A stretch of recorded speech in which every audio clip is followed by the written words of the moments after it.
I think for me, it's very interesting. And actually, so I've gotten a chance to speak a couple times this year, and it was just this recently at Where You At conference. Shout out to you guys. And so I was speaking, and I was talking about relationships as a whole, and I'm not gonna get into it. But one of the things that like I found myself like having to stop and say, I'm like, listen, everything that I'm saying, you need to go and evaluate it with scripture. Am I lining up with any of that stuff? Because there's a lot of cute things that people say that is actually wrapped up into New Age theology. There's a lot of different things that people have said that is just churchianity. So for those of you guys who have never been around church or the church culture or whatever, when I say churchianity, it means that it's not necessarily Christianity. It's not the people who are actually following the Bible in the sense of they're not perfect, right? We're not claiming to be perfect, but there are just certain things that that people would say is foundational as far as salvational stuff, and it's actually not. They're making the secondary the primary, and the primary is secondary on a lot of different occasions. And I mean, I think for you, bro, what have you ever had to like unlearn when it comes to the churchianity or the Christian culture? I had to unlearn the fact that church isn't the thing that saves people. Unpack that, bro.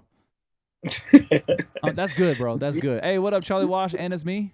Jesus overall is the end factor of that.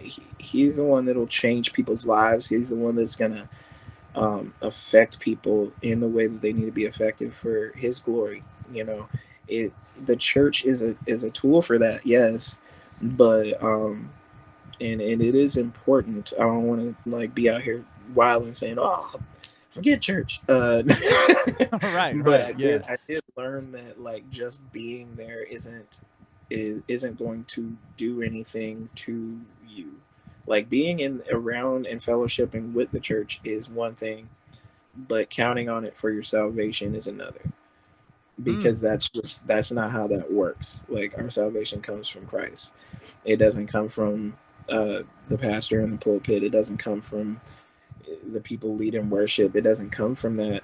At the end of the day, we are the church. So the whole churchianity culture, and I grew up in it. I know, like it's cool, and it is definitely a safe place, and it's definitely cool for foundation, and in a way to keep you connected. But it is not your God. It is not your God. Simple as that. Simple Yeah. as that. That's it. That's a wrap. If you, Some people are gonna write me off. I'm probably never gonna play some shows. So hey, but listen, literally count the costs, right? Scripture says count the costs. Like we have to be okay getting some no's or getting some rejection or whatever. Like it may feel a certain way to our flesh, but like it's one of those things, bro. And I know you definitely know this. When people try to assume that people who decide to be Christians cop out, like it's a cop out, like, oh, that's just kind of an easier way that makes you feel better. It's like, listen, if I wanted to feel better, I would not be trying to measure up to Jesus. If I wanted to feel better, I would not be trying to live up to the word. Have y'all read that? Oh, you haven't read that. Well, let me read something to you. It says, as a husband, I gotta die to myself. Like, you know what I mean? die. Like die. Like Every not put on hold, not put on the back burner, not like turn it down a little bit. No, we gotta die as Jesus laid his life for the church. Like, woo, come on. that is what it is. You better preach, because some of these dudes out here don't realize it, and they're selfish.